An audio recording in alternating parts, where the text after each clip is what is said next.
On to our session today. Today's session is mission, motivation, mindset, and method. I'm going to read our company mission statement, and I think everyone's personal mission statement needs to be, it needs to be congruent, but it shouldn't be the same. Our mission statement here at Remax Select Group is to change lives and build communities by empowering agents and clients to make sound real estate decisions. Okay. Everything that motivates me is consistent with our core values, which is integrity, be open and transparent, and have the courage to do the right thing always while respecting others. I'm going to mention three stories about how integrity is not only a core value, but it's also smart business. Many of you may remember the story about, gosh, it must be close to 30 years ago when I was a loan originator, and I actually told one of my best referral sources to apply with a competitor. And eventually I wound up getting that transaction and becoming his only referral source because I had the integrity to tell him to do something different. Two other cases of having integrity are when we had an agent in Tinton Falls who had a FSBO that wasn't going to pay a commission and just offered to do the transaction for nothing. And the client said, if we close, I insist that I pay you 2%, which was $14,000. I believe that transaction never closed, but the story is still true that when it went under contract, the client said that I must pay you without asking to be paid. And the third one is one from this week. It just happened in the past week. I think it was maybe last Tuesday or Wednesday. We had an agent that went on a rather high-end listing appointment. I worked to prepare for that with her when she went out. And of course, the homeowner had a inflated opinion of what his home was worth. Our agent, I'm proud to say, in the meeting, was honest and said, I don't think I could help you if you want to price your house by $600,000 to $1 million over what it's worth on a $2 million property. And, respectfully, I'm going to decline to work with you. If you change your mind, please feel free to get back to me. And, I hope it goes well, but, 4 days later, she gets a text message saying, do you have time to talk? They had a conversation. 2 days after that conversation, he says, send me the listing agreement, and signed it. So, at the end of that listing appointment, the gentleman sped off in his Maserati or Lamborghini. I forget what kind of car it was. And our agent was like, Rob, I think I lost the listing, but I feel like I did the right thing. So there are three stories for a Friday to give you examples of how integrity will keep you in the business long-term, make you feel right, and also a sound business. Passion, love what you do it with purpose, do it with hustle. This is a tough job if you think of it as a job, but if you totally buy into the concept of, changing lives and building communities and you're passionate about it, it makes it a lot more pleasurable, fun, fulfilling. Leadership, lead by example and accept personal responsibility. I think it was last week I talked about the concept of, stop blaming others. Okay. It's kind of like the same way of saying accept personal responsibility. We all have challenges, but we all can find ways and creative ways to get through them. Caring, embrace a culture of pride and dignity in what we do. I hope by you guys joining me every Friday, that I really care about all of your business and, make myself available to help, make a small change or maybe a big change in your lives. And through osmosis, you're able to help your clients make better decisions. Accountability. At Remax Select Group, we own the results, whether they're good or bad. We own them, and we have the ability and the power to change them. This business is one of tremendous abundance. This planet is one of tremendous abundance if you look at it that way. We need to recognize the unlimited possibilities. I'm so excited to say that today a lot of these core values are going to be interwoven to our discussion today. Innovation, evolve, embrace, and be an industry catalyst for change. It seems like every week I'm talking about this, but our business is changing at a rapid pace. There are countless competitors coming into our space thinking that it's easy. I personally get insulted when, people from Wall Street come into our business and think that they can create either Wall Street or technology, think they can come into our space and drive better efficiencies without understanding what service we provide. Okay. The process and the service that we provide is a lot more than the steps that get you to it. If you're ever felt like you are a counselor, a therapist, a financial advisor, on top of a local real estate expert, I agree with you. We are all these things. And, people from the outside can't see that. We have people that are investing, billions of dollars into our space without ever having sold a piece of real estate. That conflicts exactly with the philosophy that I have, where everybody is capable of understanding what we do as an organization. And the last one is leverage. Maximize results and build a business that serves agents and clients by using the talents of others to better serve and enjoy a work-life balance. A lot of people in this industry are lacking the work-life balance. And if you want to maintain or grow your business and have a work-life balance, the only solution to that is efficiency and leverage. So those are our core values. I hope you find it helpful that we go over them, and it maybe changes your mindset a little bit each week. Now I'm going to go on to our topic today, which is mission mindset, motivation, and method. Okay. Some pretty interesting words that all have meanings to me. And I'm going to give you a copy of this presentation later. But, we talked about our mission statement, but let's go a little bit deeper in our mission statement. And our mission is, I think it's uniquely addressed by Napoleon Hill, who wrote the book Think and Grow Rich. And if you haven't read or haven't seen or heard of that book, I would write it down and get it. It's a book that you want to read several times. One of the 17 principles Napoleon Hill had, which I think ties into mission, is definiteness of purpose. Okay. Definiteness of purpose.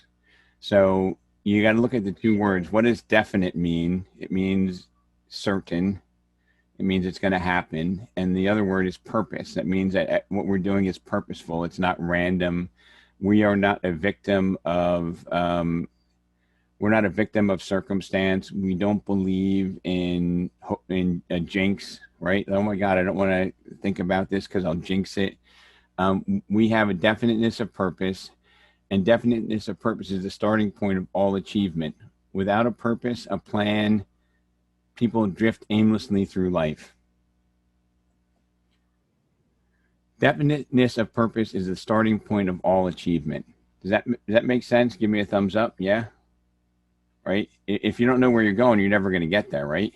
And without a purpose and a plan, many of our colleagues in this industry, they drift aimlessly. And that's why there's an 83% failure rate in less than 5 years in this business.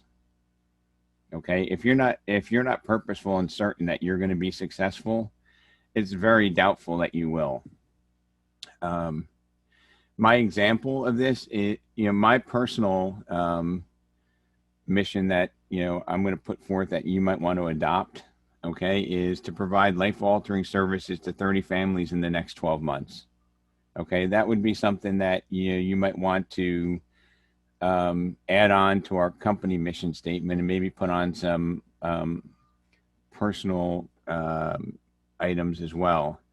I'm gonna read out two mission statements that I think we all can relate to from some famous names that we probably know. The first is somebody by the name of Tony Robbins. Anybody heard of that guy? I did. His his mission statement for the Robbins organization is empowering individuals and organizations to make significant difference in their quality of lives and the lives of others. Does anybody like that one? I do. I love it. If I didn't love it, I wouldn't have put it here, right? And probably the most famous mission statement of all. Does anybody know what that is? You want to just unmute yourself and shout out? I mean, this one is so famous that we probably should all know it. It's by a famous person, a famous ex-president, and it was not Donald Trump. So there's a hint. Anybody want to guess it? It's from the 60s. I do. Go ahead. Ask what you can do. Ask not what the country can do for you, but what I can do for your country. That's it. Very, very great statement. You're close, but that's not it. All right. Anybody else want to give a shot? All right. So Maria, you get the Courageous Award, and you're very close. Okay. It was by John F. Kennedy. Okay. And here's what the mission that he stated very clearly and boldly that our nation accomplished. I believe this nation should commit itself to achieving the goal before this decade is out of landing a man on the moon and returning him safely to Earth. Has anybody ever heard of that mission? Yes. Pretty clear, right? Has a timeline, and I think people probably thought he was crazy when he said it, right? This was in 1961, I believe. And he said, I believe this nation should commit itself to achieving the goal before this decade is out of landing a man on the moon and returning him safely to Earth. And legend has it that Neil Armstrong committed to this once he read the last part of it, and committing to returning him safely to Earth. Okay? He wasn't all in until they had that last part. So that is a mission statement that I think is really powerful, and I just put it forth as an example for us to look at. And I'm going to encourage anybody who's on, if you're presentable, if you could put your camera on, because I want to feel more connected to the group, if you don't mind. The second one is motivation. Okay. And I think motivation for a lot of us should include this as part of our motivation, because we control our financial performance. Do we all agree, right? And everybody has the same opportunity when they start in this business. We all like to have excuses of saying like, oh, well, if I had 2 kids in the Mountain Lakes High School, I would be doing tons of it. Like you feel like, or if my spouse was, connected like so-and-so, then I'd be doing tons of business.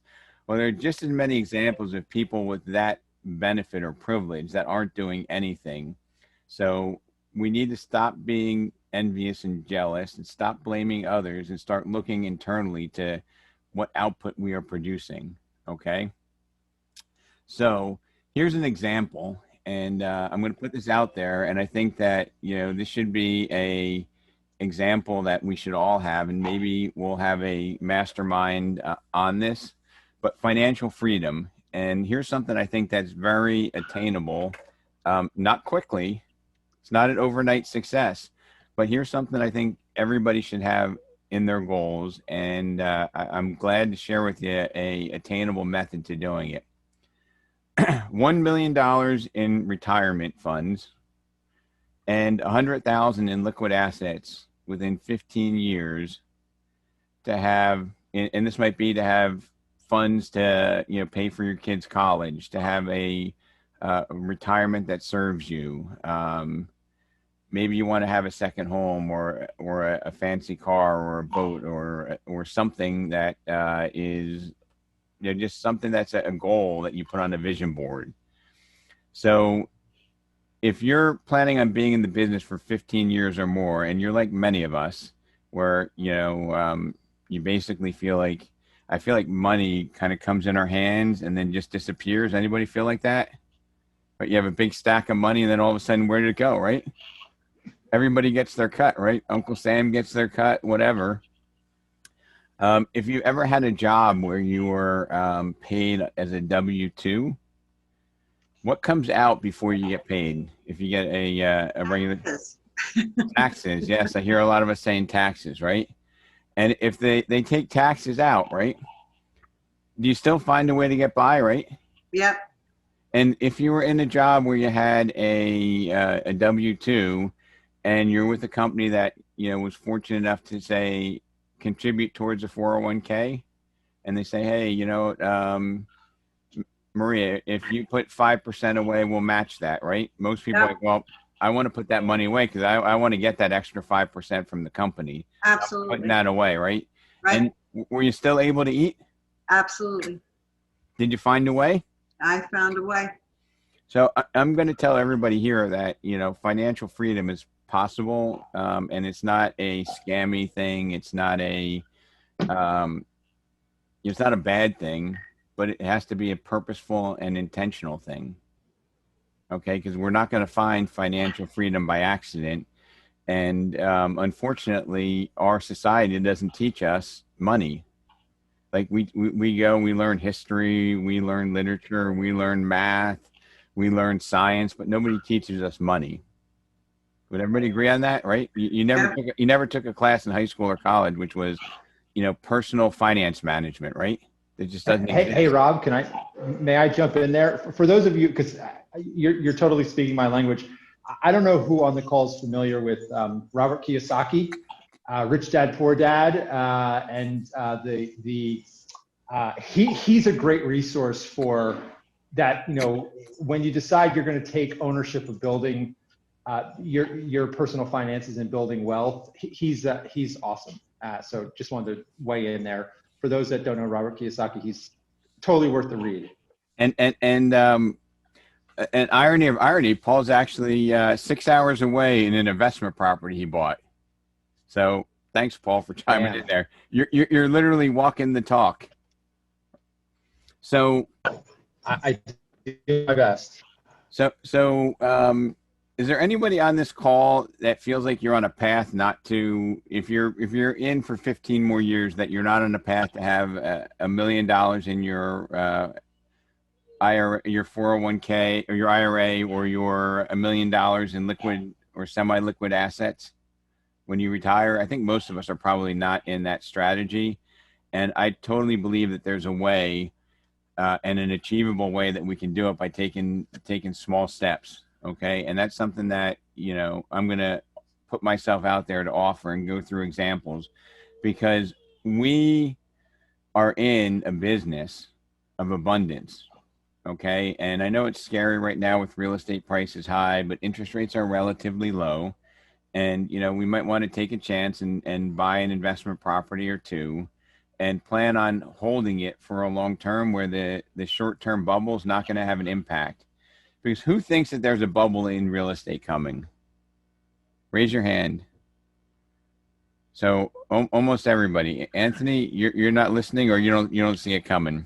No, Rob, I disagree. I think that people are not seeing the difference of what's going on with the money supply in this country right now. We have a $2 trillion budget that just was passed by Congress, and we have $4 trillion more coming within the next 3 months. That means that the money supply is going to be hyperinflated, which is going to cause the real estate prices to just catch up to the money supply. That's my thought. So very well, well-based logic, Anthony, and I can't argue with that. And I think, we tend to be, we have our survival instincts on for the rest of the group, Anthony, where we're protecting ourselves against a potential bubble. But, if we're not going to sell in 3 years, even if there is a correction or a substantial correction, who on this call sees rents dropping dramatically? Anybody? You just blacked out, Rob. Can you hear me? All right, now we can. Okay, who on this call, if we have a correction or a sizable correction, sees rental values dropping substantially? If you see rental values dropping substantially in any case, raise your hand. God, I hope not. So if rental values are not, if we have a group of industry professionals, we don't see rental values dropping or dropping substantially, then I think that if it's not a short-term fix and flip, then you have no risk in buying real estate. And what do we all know?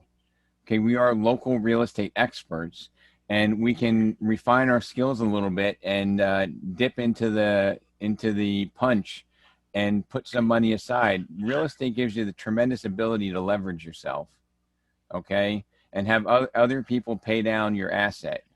Okay, I think if you bought a property and you had it positive cash flow or even break even cash flow now because the markets are tight and you held it for 15 years and paid it off, you cannot match that in any stock market model, in my opinion. I've looked at a lot of them. So I want everybody to have financial freedom and have that be the anchor to your motivation, because we all have days that we don't feel like getting up and going to work. Let's be real, right? We have days where you don't feel like getting up, something crappy's happened at work, or you got a headache or whatever it is, and you're like, I'm just going to sleep in today, or you know what, I'm going to play hooky today and not go to work. Well, I want to anchor you to a bigger vision, a bigger picture. Okay. So if you're interested and you want to do like a workshop, like I'm a total numbers nerd, and I'd be willing to co-host it with Paul, who chimed in earlier, because Paul is very analytical. Third is mindset. Okay. I can describe my mindset in one word. Who wants to make a guess? Maria. Live in the world of abundance. And Maria's the only person that can make one word into a sentence. Hopeful. Abundance. Abundance. Hopeful is not a positive mindset. Abundance is the mindset. Okay. I don't know if Valentina is on the call. So it was interesting. I'd posted to some of our award recipients, hey, congratulations on the award that you got. And one of the clients that Valentina and I worked on together had made this glowing comment, said, Valentina, we can't thank you enough. We're living in our new home in Jackson. We love it. And just going on. And I just, commented on it, said, Valentina, awesome job. And I said, Anna, it looks like you got a great family picture there and the lovely house, enjoy it. Right. And she actually responded, instant message me, Rob, I want to invite you and Valentina to come down to see our house. We love it here. Okay, that inspires me probably more than a commission check, because that transcends it. What would happen if we stayed in touch with our past clients a little bit more? What would happen if we had a vision of making these transactions memorable, story-worthy experiences, right? Because like I'm looking at Jay Latangio grinding down at something there, and I'm saying, one time Jay asked me to go out and meet one of his sellers in, was it Keyport, Jay? Was that where it was, Keyport? And Yes, sir. We went out there, and we had a discussion with him. I feel like I had a little bit of an impact in helping secure that listing. I think you had a fantastic relationship, and it was probably a shoo-in. But I think we added value to your seller by structuring the transaction honestly and ethically. Do you remember what we did, Jay? Yeah, I mean, it was a 2-family home, and you made the suggestion to Mike. He had undervalued the rent on it by about $200, and so you suggested to him that he increase the rental agreement. And rather than the guy paying $1,300, he paid $1,500, and him sign a 1-year lease for that. But he give the guy back the money with 2 free months rent as long as he signs the lease. So what that did is it increased our cap rate on the house and made it so that the cap rate just from the rental alone was about $350. We were listing it at about $500. Okay, so we had covered the cap rate and increased the cap rate, which was brilliant. It really was. It was brilliant thinking on your part, Rob, and Mike's. But I have a servant's heart, Jay. To me, being, having everybody's interest at heart, I really believe that, because he had that tenant long-term and hadn't raised the rent, that property would have sold for less. And he was very loyal to his tenant. So he gave him, I think it was a $200 raise in the 2-year lease, but it's Right. not really material of the actual numbers, but we help provide added value to Jay's seller. And, I'm just honored to be part of that. It makes me feel significant. It makes me feel like I did something positive for everybody. It had integrity. The property was renting for less than the market value. And had we not done that, I don't believe we would have achieved the same sale price. So 100%. that's part of the abundance mindset. We should all have a mission of going the extra mile without expectation for each action that we do. We should have a goal of creating story-worthy experiences based on the $117,000 lifetime value of a customer. We should really treat our customers with the service, significance, and value that they represent to us. Because think about it. If a customer has $117,000 lifetime value, and we're going to be in the business for 15 years, all we need is 20 customers to achieve our goal, right? 20 times 117,000. Maybe it's 30 with paying your business partner, Uncle Sam, right? Because we're committing to pay Uncle Sam. But that's 30 people over 15 years. That's 2 people a year that can provide you with the abundance that you need. Think about how powerful that is. Okay. So here I'm just going to read it. Abundance, go the extra mile, deliver story-worthy experiences. And I think Valentina and Michael Falgaris both participated in providing a story-worthy experience for Anna and her family. And, it was just great to see how appreciative she is probably a year after her closing. Almost, Okay. Yeah. Hey, Michael. Right? I mean, did you happen to catch that post? Yeah. I responded back. Yeah. So I'm horrible at social media, so I apologize, Mike, and I almost forgot you. But no worries. We had a great experience with them. That they were right at the beginning of the pandemic, and so they had to go through all of that as we were navigating really blindly through this. Yep, and teamwork. Valentina listed their house up in Union County, and Michael from Tinton Falls sold the house down in Jackson. And I'm sure that there were bumps along the way, Michael. I never heard of them, and they were glowing and ecstatic about the property you found them. Life-changing, right? Yeah, it feels good. I definitely resonate to the things that you're talking about today.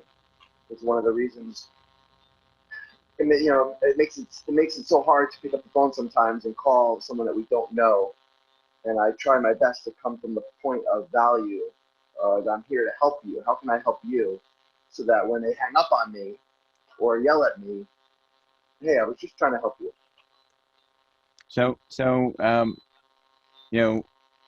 I think, Michael, as people sense you're coming from contribution, and some people, Robert Garber would tell you, like they pigeonhole me the lead whisperer, and the reason why I'm the lead whisperer is I don't have the smartest things to say, but I come from a position of, hey, how can I help you? That's basically my guiding light, my North Star is, hey, how can I help you? How can you be mad at me if I'm trying to help you, right? Literally, how could somebody be mad at Michael Falgaris when you're just trying to reach out and help them, right? Would you do anything, Michael, underhanded, unethical, illegal to make a dollar? No. Because one of your core values is integrity. So wouldn't somebody benefit from having a local expert that has integrity and is trying to deliver story-worthy experiences for clients to maximize that lifetime value? I think yes. And I think when you think about that, it makes it easier to make those calls. And yeah, there will be some people that are going to be not so nice. You know, you shrug it off and you go next. You know, they just don't see the value. They don't see the integrity because they don't know you yet. That's So, true. so that's a good way of looking at it when you're sometimes feeling challenged or underappreciated when somebody hangs up on you.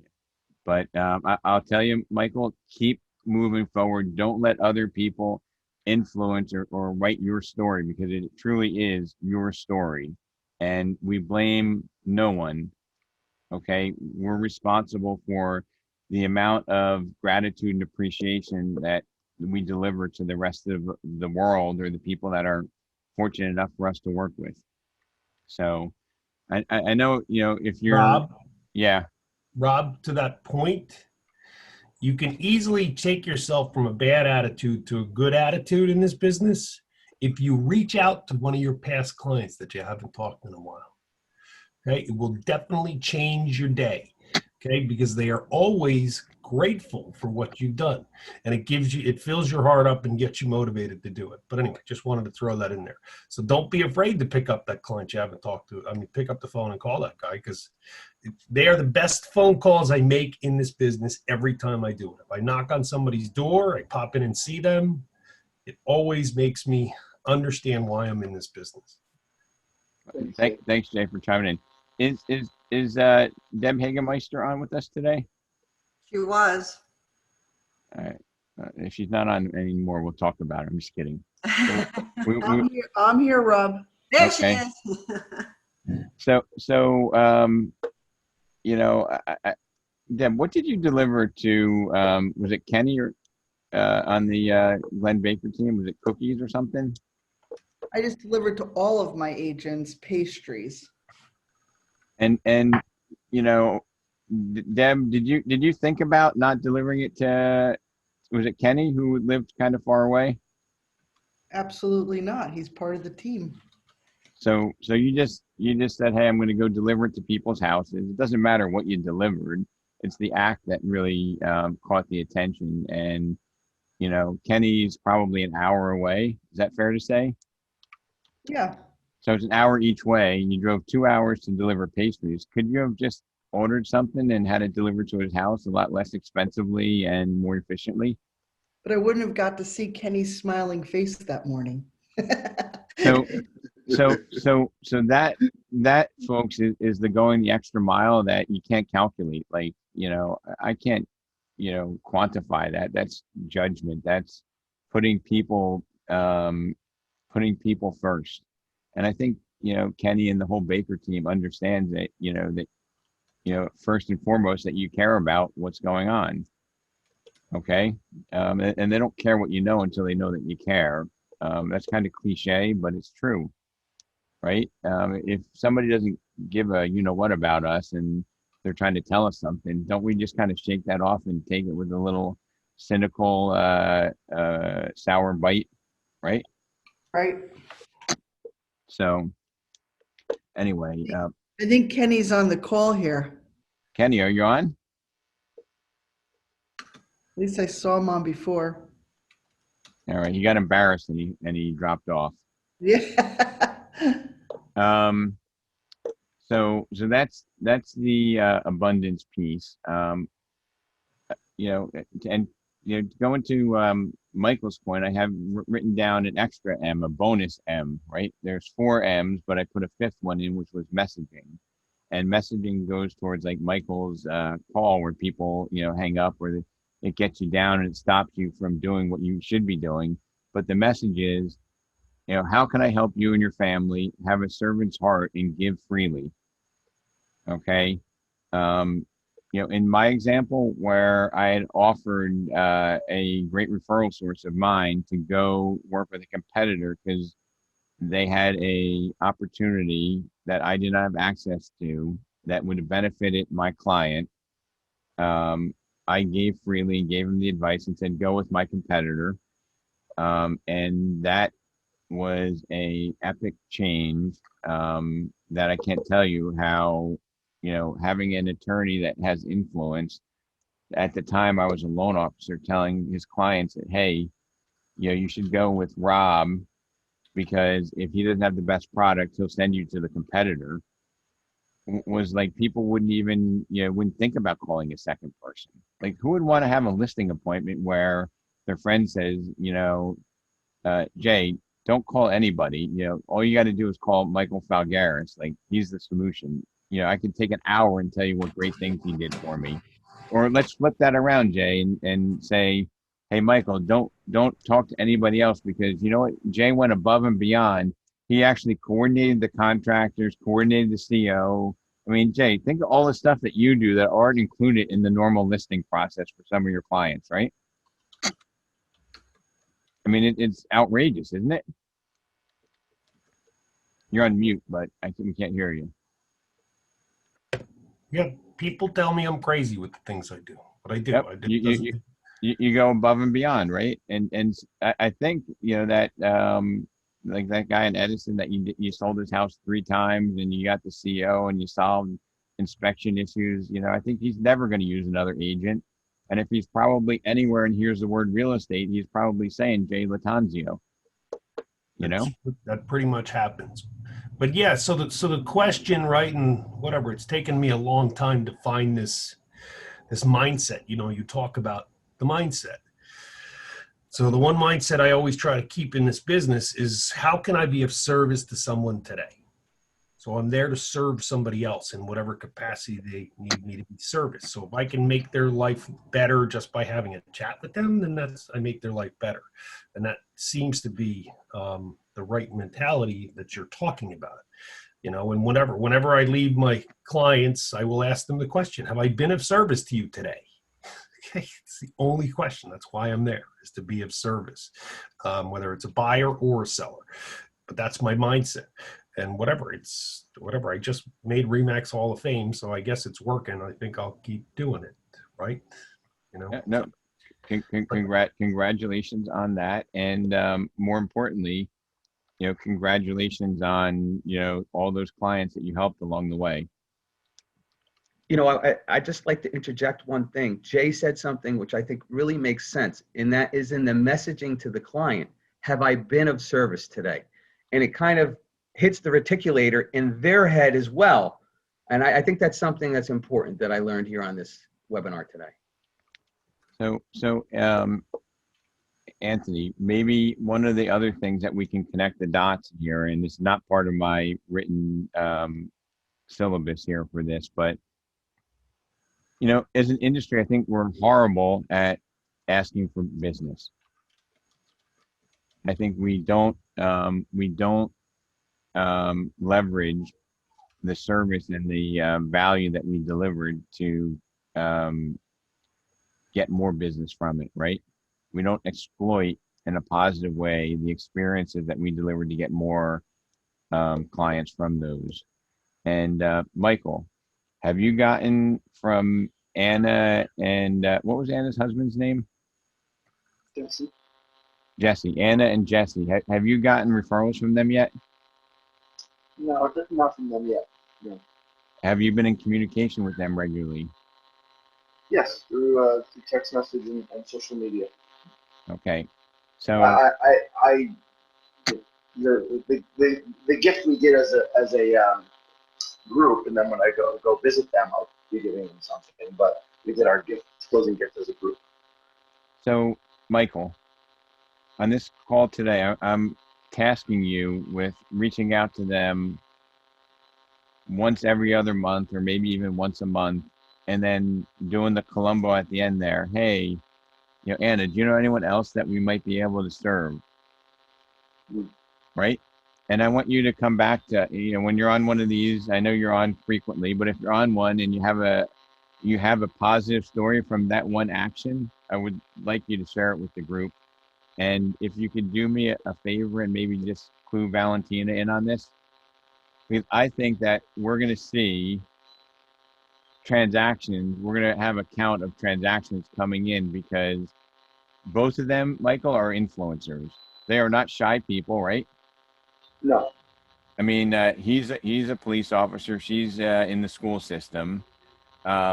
You and Valentina made them raving fans of Remax Select, and you've earned the right to get more business. So I guarantee you that they know somebody in the neighborhood in the next 90 days that's thinking about selling the property. And I guarantee you that they probably know half the neighbors by now. And I'm going to guess that if you continue your communication via text and social media, you will miss out on those opportunities because they want to hear from Michael Falgaris personally. Is that a fair assessment? It is. It's something that I should do more often with all my clients because sometimes I take for granted, like, well, of course, you know, if someone's looking for an agent, of course you're going to recommend me because I'm amazing. But if I'm not staying top of mind, they might not think of it.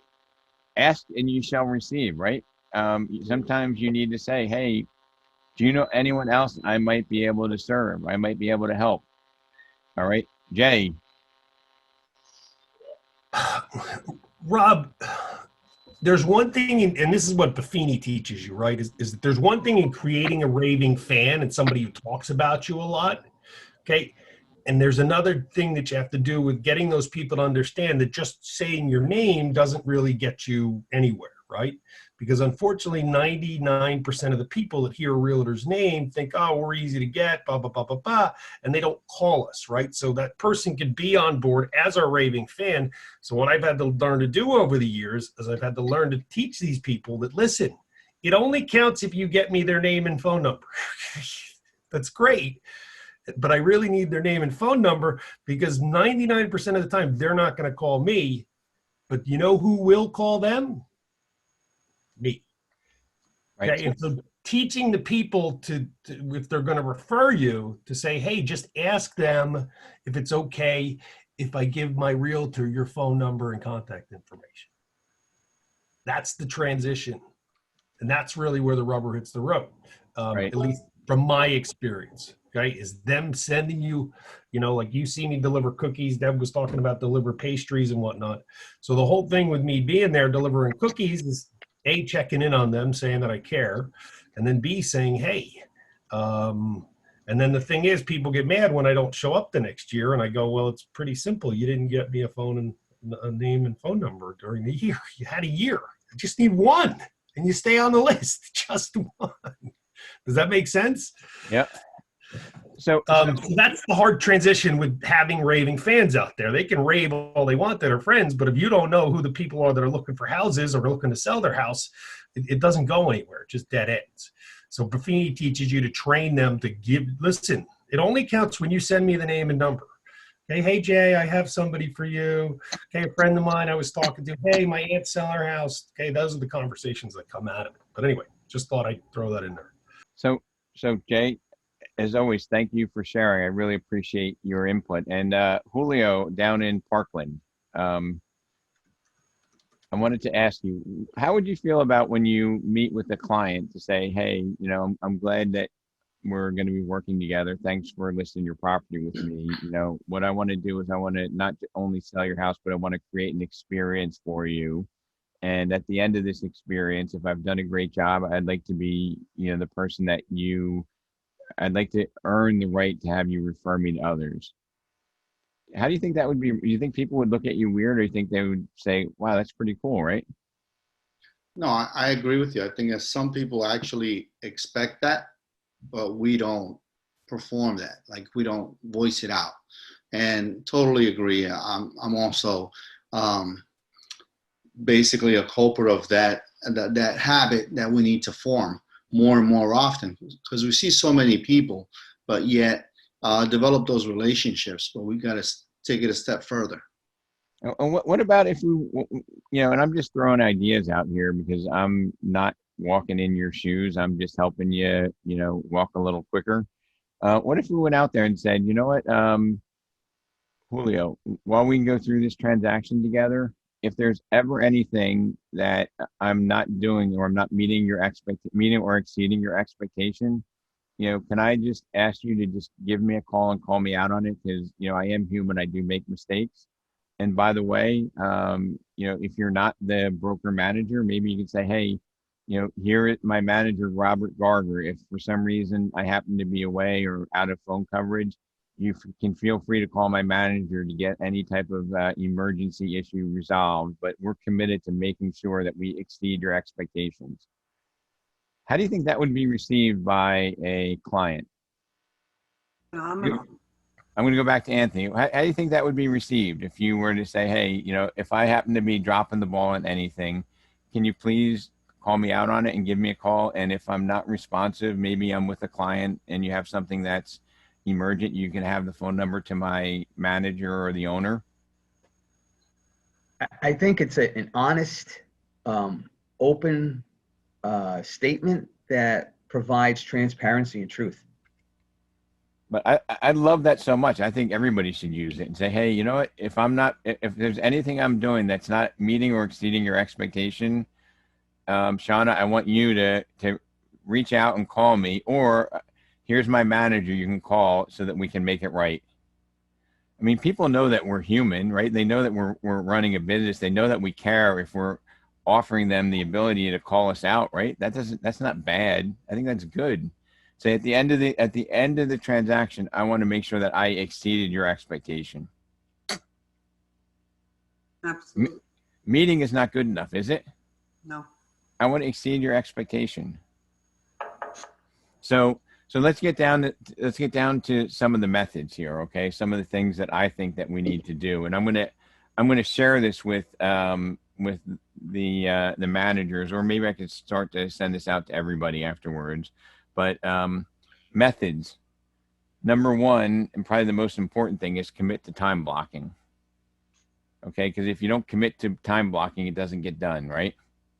So I'd write that one down.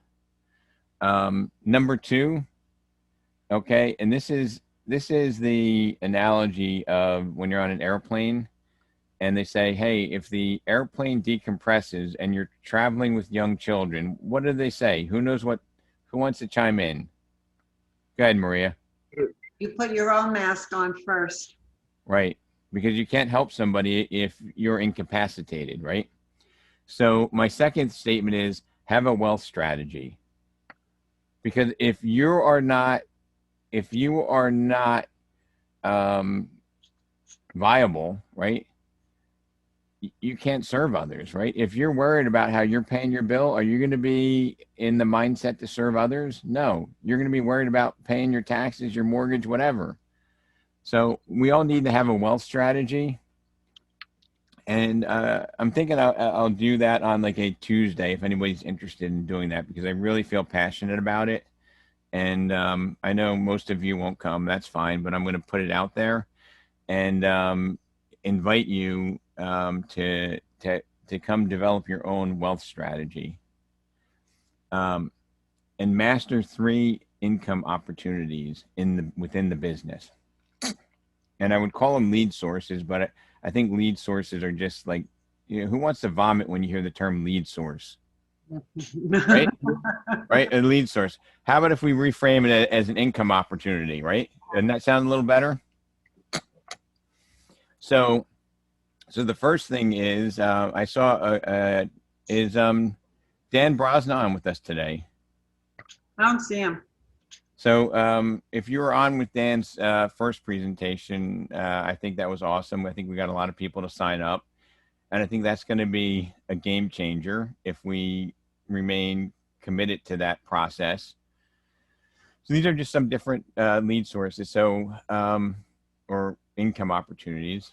Use the First app by Remax so that it gives you insight to who you might be able to serve, right? And I think that's healthy.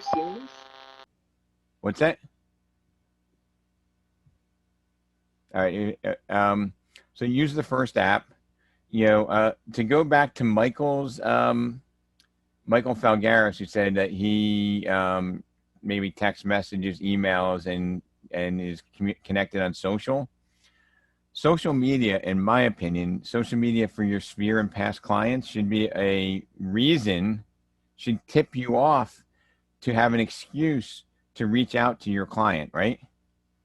So let me give you a few examples of reasons to connect with your client, okay, which will make these 6 calls easy and probably put you to 12 calls a year. Number 1, anniversary when they bought the house. Is that an easy call to make, Colleen?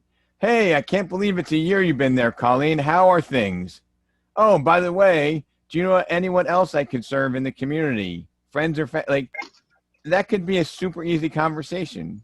Absolutely. Cool. So tell them you care about them. Does anybody think that making a call on the anniversary is a bad idea? All right. So far, I think everybody thinks it's a great idea. Colleen, you are a genius. Number 2, what does everybody have one of? Birthdays. Birthday. Would people appreciate a call on their birthday? And might that be a better use of time than calling Facebook leads? I would think that you got to call the past clients on their birthday before you call Facebook leads. Just me. So yeah, birthdays, life events, right? Don't they post those on social? Oh, I just had my 2nd grandchild, right? Would that be a good opportunity, Glenn, to call somebody? Absolutely. Would that be better than calling 5 Facebook leads? Yes. I mean, there are tremendous life events that occur that are screaming for us to reach out to our past clients who we know industry-wide 90% would use us, but we know that somewhere under 20% actually do use the person again. That's because we don't keep in touch. And forget about the pain of a past client not using you again. Think about the missed opportunity of all the referrals that you could get if you just kept in touch with them. You know, who do you know that I could help? Mr. Garber.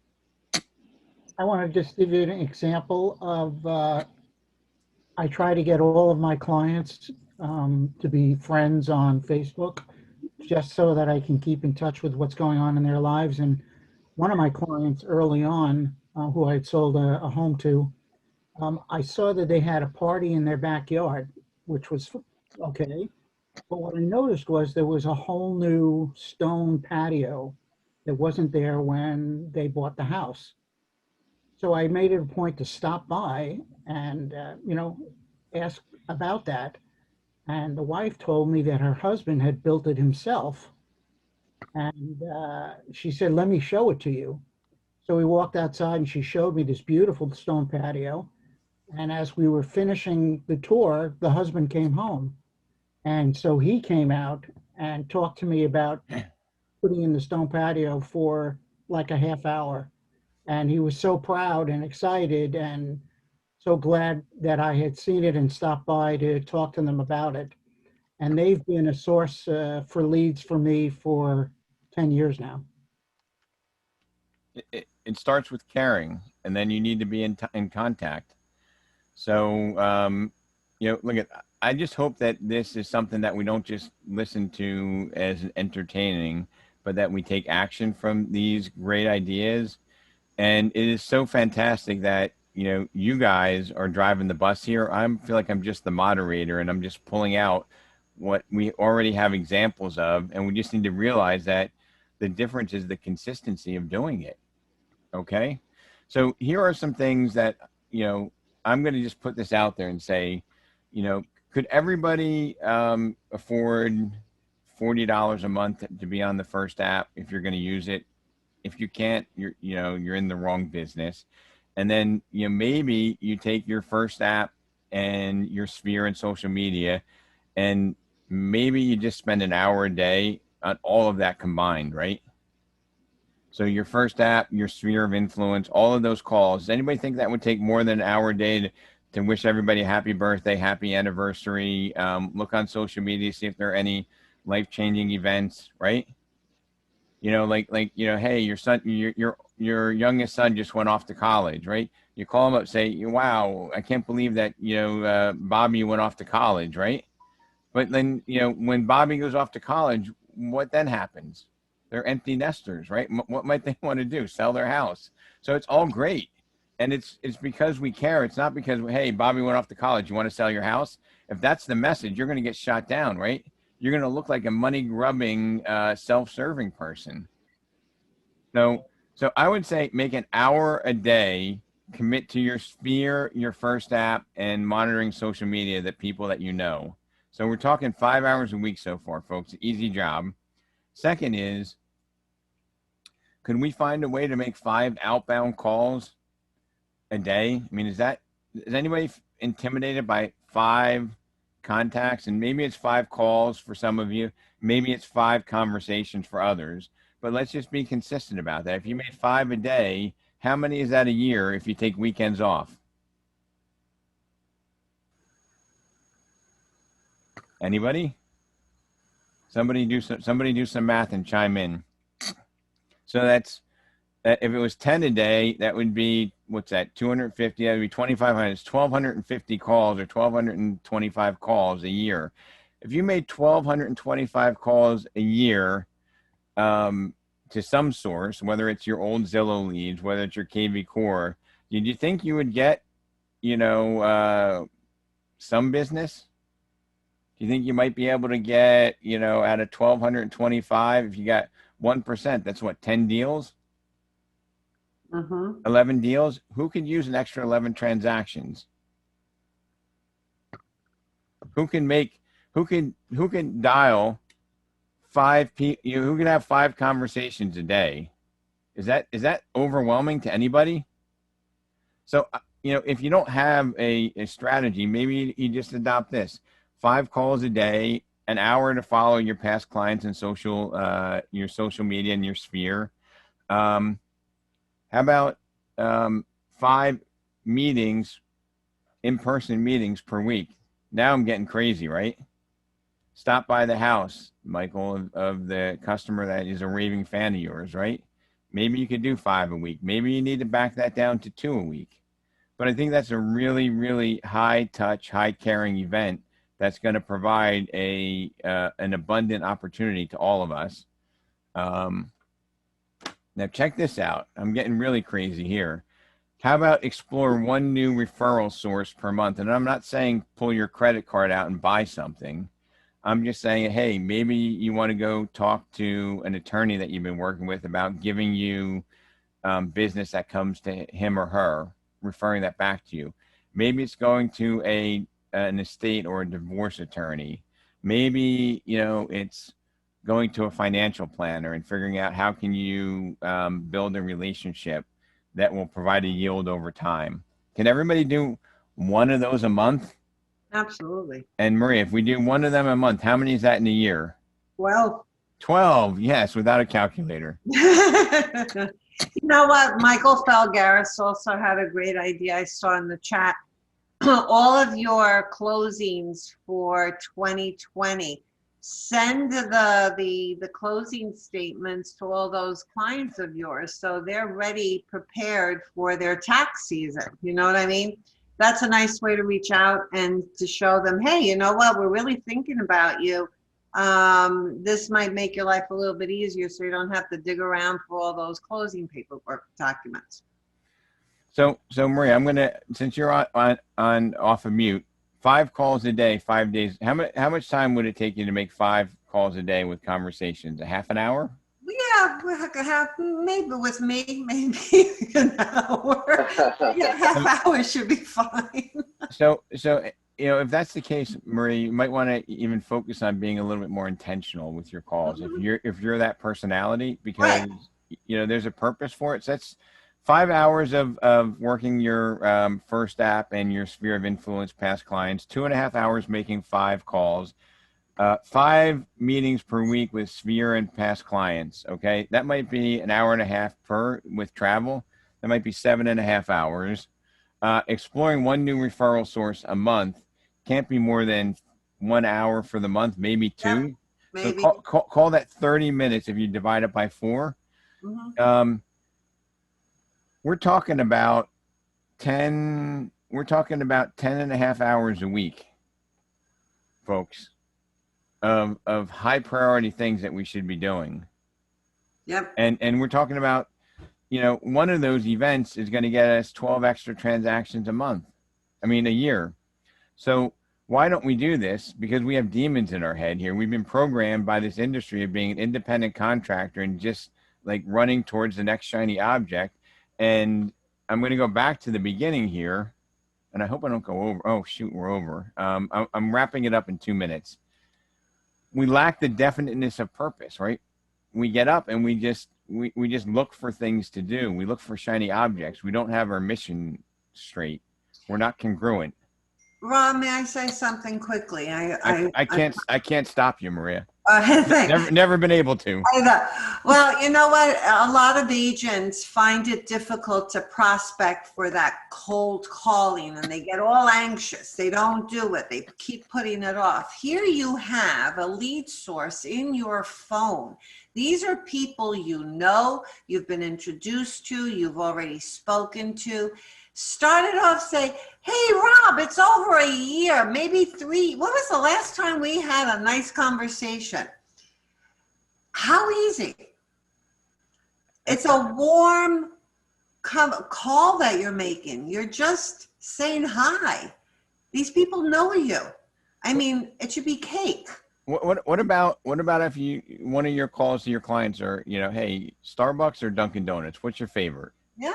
Right. And then when you go to visit them, right, you send them a text, say, hey, Anna, are you and Jesse home? If I'm in the neighborhood, can I stop by in the next half an hour? Right.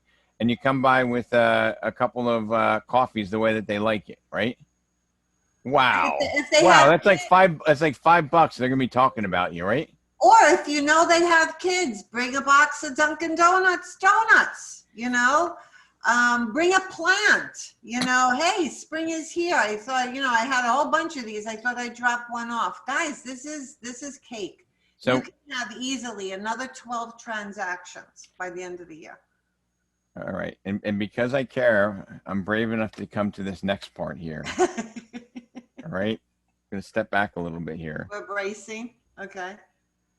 Set aside 20% of your commissions for income taxes. Yep.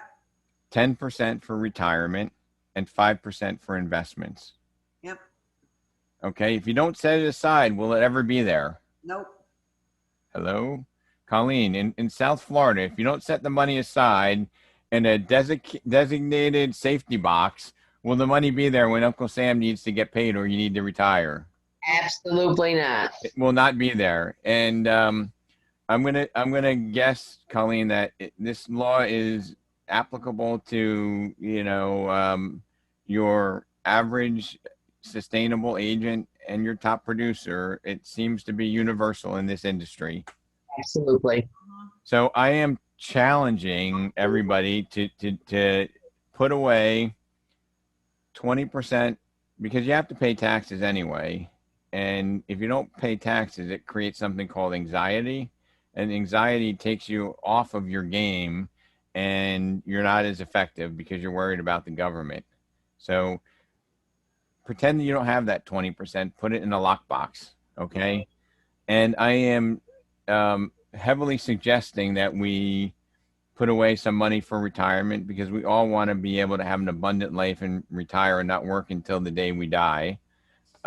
We've all seen some of these people in the industry that, are working well into their 80s because not they love it, but they must do it, right? Exactly. What a missed opportunity if you can't, reap the rewards of the value that you deliver to your clients in retirement. And I'm going to also encourage everybody to take 5% away and put it into investments. And, If you're a stock guru, put it into the stock market with a long-term view. And if you're a real estate hard investor, put that money aside and let's invest in real estate, because that's what we do. Let's invest it and hold it. Okay. And let's have an abundant mindset for the part of our life that is not working in real estate. We all deserve it. Okay. You all deserve it. And it's not going to happen just by working hard or having good intentions. There needs to be a purposeful execution of these activities for you to have this goal. I look at those beautiful ways of, taking those monies, and that's a way of paying yourself. That's yours. Put it away. And it relieves a lot of stress when you have that money ready for your estimated, you just know where to go get it. But if you've spent your entire commission check, then you're going to be up SHIT creek without boat and paddle when come estimated tax time. Yeah. I mean, you do that class that you're talking about. I'll attend. Okay, fantastic. I'm doing it because I care and I believe in it. All right, so I will send something out, and our business and our finances should serve us. We should not be, slaves to money or our practice. Okay. As a matter of fact, when I was at one of the speakers used my doctor example out in the R4, and I was like, "Hey, you stole my idea." He's like, "Nobody would ever go to this doctor who does everything." And we need to run our business like a business. We need to have our business serve us, and we need to have our money serve us. We don't need to be worried about finances. All right. So I hope this has been good. Robert, are there any questions in the box that I should address before we wrap up? Hey, Rob, can I make Yes. can you hear me first? Because I was having trouble before. I can. Mickey Lipman, right? Okay, yes. So I have, well, it's not a suggestion, just a practice that Rebecca told me about some time ago that I'm doing. So I do pop buys. So actually today and tomorrow, I'm going to all my clients that have kids. I bought little gift bags, colorful gift bags, and I've put Easter, kind of like Easter baskets, so candy, chocolates, and maybe some toys. And I'm going to stop by all my clients that have kids. And I'm going to bring over little Easter bags or goodie bags for the kiddies. Fantastic. So just a quick way to connect. Never let an opportunity pass you by, Mickey. I try not to. And Mickey, I want to congratulate you. I'm so proud. How long have you been in the business? It's actually 2 years now. This month it'll be 2 years. And what did you accomplish last year? 7 million in sales and 12 transactions. I was short to get the what was it, the award, because I got COVID in the end, and I couldn't finish up my 14 or 15 that you need in order to get recognized. Circle of Excellence. Well, you're getting recognized by me. And it's an honor for you and Robert to be part of the organization. And I miss seeing you in the weekly masterminds up in Closter and Fort Lee. But you're a success story. You're a product of Rebecca, your work ethic, and I'd like to think I have a small part in helping you. Absolutely think big, and hey, I congratulate you for your success. Any other questions there? Yeah, Rob, there was a comment from Michael Felgaris about sending your clients their closing statement. That's what I had said earlier. Okay, I missed that. I had to go out for a second. Yeah. But I also just that's a great way to stay in touch with everyone, and So birthdays. Hey, I just sent you your closing statement. You know, can you believe it's 4 months since we closed? There's another easy call. Is that an easy call, everybody? Right? Yeah. Super easy. Birthdays for, you know, a husband and wife. Maybe you want to even get, if they're kids, the kids' birthdays, right? And, you know, you could at least put on their social media, you know, please, you know, wish Jimmy a happy birthday, right? Or stop by with, you know, a little something. Now, the risk of stopping by 1 year and not doing it consistently is, oh, you know, Jay didn't come by with a cake this year. You know, that's, you have to think through it. But these are all opportunities for us to, you know, build stronger relationships and show that we care.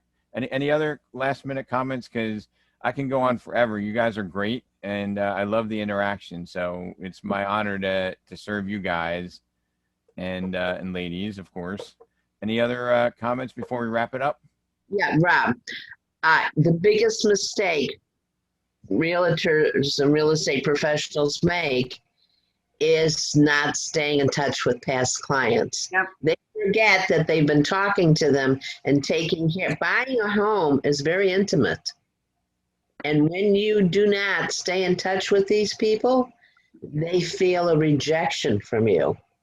It's more than just, you know, stimulating business. You've been in touch with them constantly, and all of a sudden they don't hear from you anymore. That's what First is all about. And Colleen, and I am not trying to exaggerate a point here, but I and these are the numbers that everybody gave me. I think that I have a math error. It's 15 and a half hours a week of work, maybe 15. We can do 36 transactions by doing just these not rocket science ideas, right? You know, these are just solid foundational, like 15 hours a week of activities that should be time blocked and should be non-negotiable, that we should do every day and every week, okay, would give us 36 transactions that we don't have today, okay? And why we're going to allow ourselves to be distracted from these most intentional, purposeful activities is blows my mind. And if you have 15 and a half hours doing this, I can't imagine that you're going to spend more than another 15 to 20 hours working around with clients. You have a 150,000 plus job in 25 to 30 hours a week intentionally. And you're going to put money away for your retirement and investments. You're going to invest in real estate, which most of us know and love, right? We believe in it. Like, this doesn't need to be as hard as we all make it out to be. And I'm not trying to minimize the efforts, but I'm saying without intent, it's never going to happen. Okay? Well, I like what Jay said. These were happy calls for him. Mm-hmm. Yeah. You know, you want to lift your day, make these calls. Yep. So, you know, Colleen, it's funny because 80% of clients, this is a real statistic, 80% of clients forget who their realtor is. The realtor doesn't follow up with the client after the sale. Yep. Yep. But I mean, we're never going to be forgotten warranty guy. because you know, I think now everybody's going to create experiences instead of transactions, story-worthy experiences that we're going to do for clients. And it doesn't mean that we buy them a $500 gift at the end. That's not really story-worthy. What's story-worthy is the effort we put in, the care that we exercise. I am out for we're ending it here. I thank everybody for coming on, and I'll get something out for next week for our wealth building mastermind. And like I said, I'm here to serve all you. Have a great weekend. Rob, thank you for doing this from vacation. All right. You're all welcome. Bye-bye. Thank you. Thanks for